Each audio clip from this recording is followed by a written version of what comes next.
গল্পের শুরুতেই আমরা চার কলেজ ফ্রেন্ডদেরকে দেখি, অর্ক, অভি, জয়িতা আর শুভ। এরা চারজনই এখন নিজেদের নিজেদের চাকরি সূত্রে আলাদা আলাদা জায়গায় থাকে, কিন্তু তাদের বন্ধুত্বটা একই রকম রয়ে গেছে। আর তারা 20 বছর ধরে একে অপরের বন্ধুত্ব। আর এদের মধ্যে অভি ইউএস থাকে, আর অভির স্ত্রীর নাম হচ্ছে রমিতা। রমিতা এদের সঙ্গে কলেজে না পড়লেও পরে অভির সূত্রে বাকি সবার সঙ্গেও তার ভালো বন্ধুত্ব। এরপর অভি আর রমিতা কলকাতায় কিছু কাজের জন্য আসে, আর সেখানে বাকি বন্ধুদের সঙ্গে তাদের দেখা হয়, আর তারা সবাই ভীষণ আনন্দ করে। এরপর তারা সবাই মিলে একসঙ্গে পাহাড়ে ঘুরতে যাওয়ার প্ল্যান করে। আর সেই পাহাড়ে হাসি মজা করতে করতে আর কলেজের পুরনো স্মৃতি মনে করতে করতে তারা ট্রাভেল করছিল। এর মধ্যে একটা গ্রামে কিছু মানুষ তাদের কাছে সাহায্য চায়। তারা জানায় যে তাদের গ্রামের একজন মাস্টার মশাইয়ের শরীর খুব খারাপ, আর তাকে হসপিটালে অ্যাডমিট করতে হবে। আর এরপর এই সব বন্ধুরা মিলে তাদের সাহায্য করার জন্য এগিয়ে আসে, কিন্তু সেই মাস্টার মশাইকে দেখে তারা সবাই অবাক হয়ে যায়। আসলে ইনি তাদের চেনা। এরপর তারা সবাই সেই লোকটিকে হাসপাতালে অ্যাডমিট করে, আর তারপর রুমিতা তাদের কাছে জানতে চায় যে আসলে এই লোকটি কে। এরপর রুমিতাকে তারা সবাই 20 বছর আগের তাদের কলেজ জীবনের কথা জানায়। অর্ক, অভি, জয়িতা আর শুভ যখন কলেজের ফার্স্ট ইয়ারে পড়তো, তখন তাদের সঙ্গে তাদের সিনিয়র রুদ্রের দেখা হয়। রুদ্র তাদের সিনিয়র হওয়ার সঙ্গে সঙ্গে কলেজের এক ইউনিয়নের লিডারও ছিল। এরপর ধীরে ধীরে রুদ্রের সঙ্গে মেলামেশা করতে করতে অর্ক, অভি, জয়িতাদের মধ্যেও কিছু পরিবর্তন আনার স্বপ্ন দেখা দিতে থাকে। অন্যদিকে আমরা দেখতে পাই মণিদীপা নামের আরেকজন সিনিয়রকে, যার কিনা জয়িতার সঙ্গে ভালো বন্ধু। আর এরপর ধীরে ধীরে জানা যায় যে মণিদীপার বাবা এই এলাকার একজন বড় নেতা, আর তারই পার্টির হয়ে রুদ্র কলেজের ইউনিয়ন চালায়। আর মণিদীপা আর রুদ্র একে অপরকে ভালোবাসত, কিন্তু এই কথাটা বেশি মানুষ জানত না। এরপর দেখা যায় যে সামনে ইলেকশন আসে, আর রুদ্র কলেজের স্টুডেন্টদের জন্য আরো ভালো ব্যবস্থাপনার উদ্দেশ্যে লড়াই করেছিল।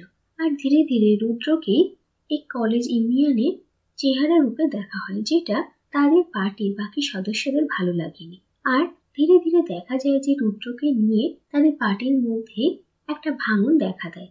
কিন্তু মণিদীপার বাবা নিজের পার্টির মধ্যে সামঞ্জস্যতা বজায় রাখতে চেয়েছিলেন, আর তিনি রুদ্রকে বোঝান যে পার্টিতে থাকতে গেলে সবসময় আদর্শকে প্রাধান্য দিলেই চলে না, অনেক সময় পরিস্থিতি বুঝে লাভটাও দেখতে হয়। আর এই কথা শুনে রুদ্র ভীষণই অবাক হয়, আর সে ভাবতে পারেনি যে তার আদর্শের যে মানুষটি তিনি তাকে এভাবে বলতে পারেন। যাই হোক, ধীরে ধীরে রুদ্রর এই সব থেকে মন উঠতে শুরু করে।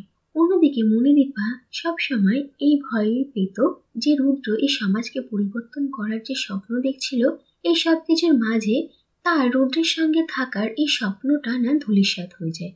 তাই সে সবসময় রুদ্রকে বোঝানোর চেষ্টা করত যে সে যেন তাদের জীবনের কথাটাও কখনো কখনো ভাবে। আর রুদ্র মণিদীপাকে বলতো যে সেই তার অনুপ্রেরণা। অন্যদিকে আমরা দেখতে পাই অর্ক আর জয়িতাও একে অপরকে পছন্দ করত, আর তাদের পার্টির একজন মেম্বার ছিল যার নাম অজয়। আর অজয় মণিদীপাকে মনে মনে পছন্দ করত, কিন্তু রুদ্র আর মণিদীপার সম্পর্কের কথাটা জানতে পেরে সে ভীষণই রাগ করে। এরপর সে ধীরে ধীরে মণিদীপার বাবাকে রুদ্রের বিরুদ্ধে করার চেষ্টা করে।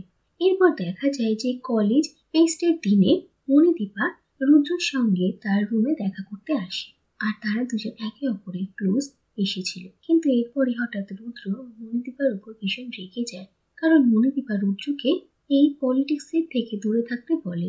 আর রুদ্র বুঝতে পারে যে মণিদীপা তার বাবার কথা এখানে রাখতে এসেছে, আর সে মণিদীপাকে রাগ করে সেখান থেকে চলে যেতে বলে।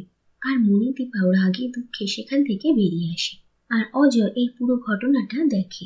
আর এরপর কলেজে ইলেকশন ছিল, আর সেই দিন দুই দলের মধ্যে একটু লড়াই ঝগড়া হয়, কিন্তু অপোনেন্ট দলের কিছু সদস্যদের কিডন্যাপ করে নেওয়া হয়। আর এটা জানতে পেরে রুদ্র ভীষণই রাগ করে। এরপর দেখা যায় যে রাতে অভিকে তার ঘর থেকে কেউ কিডন্যাপ করে নিয়ে যায়, আর রুদ্র অভিকে বাঁচানোর জন্য সেখানে এসে পৌঁছয়। আর দেখা যায় যে অভিকে তারা খুব মারধর করেছে, কিন্তু এরপর রুদ্র অভিকে সেখান থেকে চলে যেতে বলে আর হেল্প নিয়ে আসতে বলে। আর অভি যখন এখান থেকে চলে যায় তখন সেই গুন্ডারা রুদ্রকে অনেক মারধর করে আর তার মাথার পিছনে খুব জোরে আঘাত করে। সবাই প্রথমে মনে করেছিল যে এটা সেই অপোনেন্ট দলের কাজ, কিন্তু সে অপোনেন্ট দলের নেতা রুদ্রকে বাঁচানোর জন্য সেখানে আসে আর সে রুদ্রকে বলে যে তারা এসব কিছু করায়নি, আর তারপর সেও সাহায্য নিতে হোস্টেলের দিকে চলে যায়। কিন্তু তারপর যখন তারা সবাই ফিরে আসে তখন সেখানে কেউ ছিল না, এমনকি রুদ্রও না। আর এরপর কাহিনী প্রেজেন্টে আসে আর অর্ক, অভি, জয়িতা, শুভ জানায় যে 20 বছর কেটে গেছে আর 20 বছর ধরে তারা সবাই রুদ্রকে খুব ভুল বুঝেছিল। তারা বুঝতেই পারছিল না যে হঠাৎ এইভাবে রুদ্র কোথায় চলে গেছে, কিন্তু এখন তারা জানতে পারছে যে রুদ্র তার জীবনের সব স্বপ্ন, আশা, সুখ ছেড়ে দিয়ে এই মানুষদের জন্য বাঁচছে, এই মানুষদেরকে বাঁচা শিখিয়েছিল। আর এইসব কাহিনী শুনে রমিতা ভীষণই অবাক হয়। এরপর দেখা যায় যে রুদ্রর জ্ঞান ফিরে আসে আর তারা সবাই রুদ্রর সঙ্গে দেখা করতে যায় আর তারা সবাই রুদ্রকে জিজ্ঞেস করে যে সেদিন কি হয়েছিল। এরপর রুদ্র তাদেরকে জানায় যে সেদিন যখন তার মাথায় আঘাত করা হয়েছিল সে অজ্ঞান হয়ে গেছিল, আর তারপর যখন তার জ্ঞান ফেরে তখন সে দেখে যে তাকে একটা ছোট্ট বন্ধ ঘরে রাখা হয়েছে আর সেখানেই মণিদীপার বাবা তার সঙ্গে দেখা করতে আসে। আর তিনি রুদ্রকে জানান যে তারই কথায় তার দলের লোকেরাই রুদ্রের এই অবস্থা করেছে, আর তিনি রুদ্রকে শাসান যে তার উন্নতির পথে যদি রুদ্র কিংবা তার আদর্শ আসে তাহলে সেটা তিনি বরদাস্ত করবেন না। আর তিনি রুদ্রকে পরিষ্কার জানিয়ে দেন যদি রুদ্র আবার কলেজে আসার চেষ্টা করে তাহলে সেটা তার বন্ধুদের এমনকি মণিদীপার জন্য ভালো হবে না। আর এরপর একটু সুস্থ হতে রুদ্র এই শহর থেকে অনেক দূরে চলে যায় আর তার চেনা জানা মানুষদেরকেও আর কোনো খবর দেয় না, কারণ সে ভীষণ ভেঙে পড়েছিল। এরপর দেখা যায় যে রুদ্রের এক আত্মীয়ের রিকমেন্ডেশনে এক চা বাগানে রুদ্র ম্যানেজারের কাজ পায় আর সেখানে গিয়ে সে কিছু মাস কাজ করার পর এটা বুঝতে পারে যে এইখানেও অতিরিক্ত পরিমাণে বৈষম্য রয়েছে। আর এই চা বাগানের যিনি মালিক ছিলেন তিনি একজন ভীষণই নির্মম মানুষ।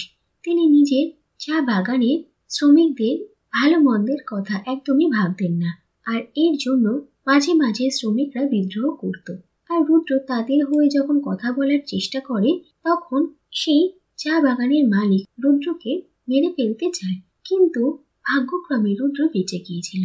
আর তারপর সে এটা উপলব্ধি করতে পারে যে সে এই পৃথিবীর যেখানে থাকুক না কেন এরকম বৈষম্যের তারতম্য সব জায়গায় সে পাবে, তাই সে আর লড়াইয়ে নামতে চায়নি আর নিজের জীবনটাকে এই গ্রামের মানুষদের উদ্দেশ্যে সমর্পণ করেছিল। এই গ্রামের মানুষদেরকে সুশিক্ষিত করে তুলতে চেয়েছিল।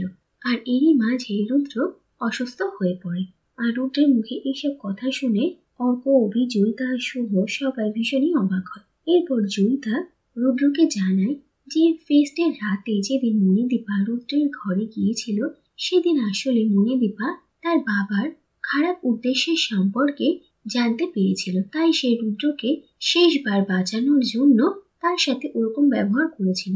সে জানতো যে সোজাভাবে বললে রুদ্র তার কথা শুনবে না, কিন্তু সে যে রাস্তা অবলম্বন করেছিল তাতেও বিশেষ ফল হয়নি আর মণিদীপা রুদ্রের সম্পর্কটা নষ্ট হয়ে যায়।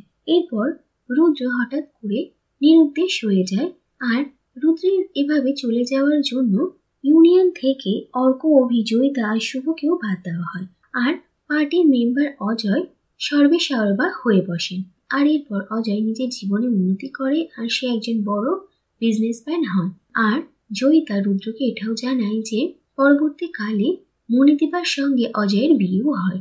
আর এই কথাটা জানতে পেরে রুদ্র ভীষণ অবাক হয় আর রুদ্র তাদেরকে জানায় যে সেদিন রাতে তাদের ওপর যে অ্যাটাক হয়েছিল আর রুদ্রকে যে মাথায় আঘাত করেছিল সে আর অন্য কেউ নয় বরং অজয়, আর সেই অজয়কেই মণিদীপা বিয়ে করেছে।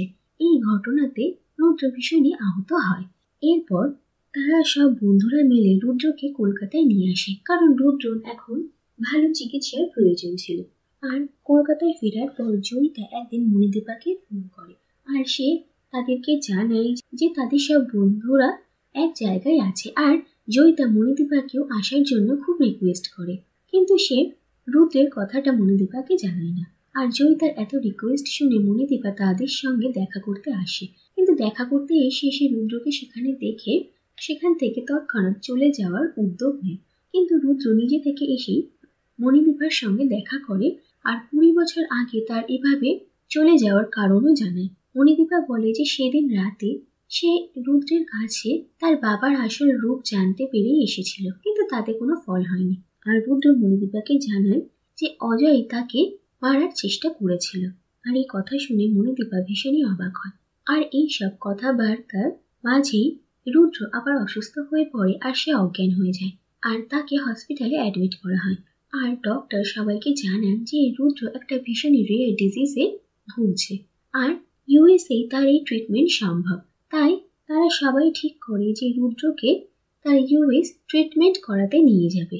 কিন্তু এরই মধ্যে অভি জানতে পারে যে তার অফিসের একটা কাজে তাকে কিছু মাসের জন্য একটা জায়গায় যেতে হবে। কিন্তু অভি আর রমিতা একসঙ্গে না থাকলে রুদ্রকে ইউএস নিয়ে যাওয়া সম্ভব ছিল না। তাই জয়িতা আর রমিতা মণিদীপাকে রুদ্রকে ইউএসএ ট্রিটমেন্ট করাতে নিয়ে যাওয়ার জন্য বলে। আর মণিদীপা এই কথায় ভীষণ অবাক হয় আর প্রথমে সে রাজিও হতে পারে না। কিন্তু জয়িতা আর রমিতা মণিদীপাকে বোঝায় যে ঈশ্বর সব মানুষকে জীবনে দ্বিতীয় সুযোগ দেন না। কিন্তু মণিদীপা আর রুদ্র আবার তাদের জীবনটাকে নতুন করে শুরু করার একটা সুযোগ পেয়েছে, সেটা যেন মণিদীপা এভাবে হেলায় না হারায়।